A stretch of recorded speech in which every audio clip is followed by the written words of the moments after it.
మన భారతదేశం గురించి అరిస్టాటిల్ ఏమన్నారో మీకు తెలుసా? అలెగ్జాండర్ భారతదేశం మీదకు దండయాత్రకు వచ్చే ముందు తన గురువైన అరిస్టాటిల్కు చెప్పారట. అరిస్టాటిల్కు అలెగ్జాండర్ చెప్పిన విషయం నచ్చలేదు.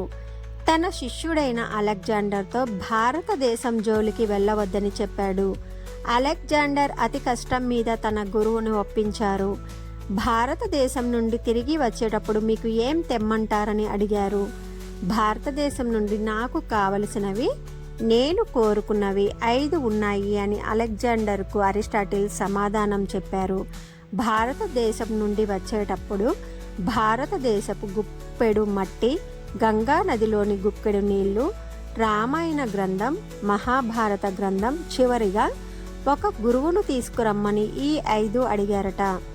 ఆశ్చర్యపోవడం అలెగ్జాండర్ వంతు అయింది. అప్పుడు చెప్పాడట అరిస్టాటిల్, ఇలా నేను అడిగినవి అన్నీ పరమ పవిత్రమైనవి, జాగ్రత్తగా తీసుకొనిరా అని అర్థమైందా అని హెచ్చరించారట. ఇది భారతదేశపు యొక్క గొప్పతనం. భారత్ మాతాకి జై. జై హింద్.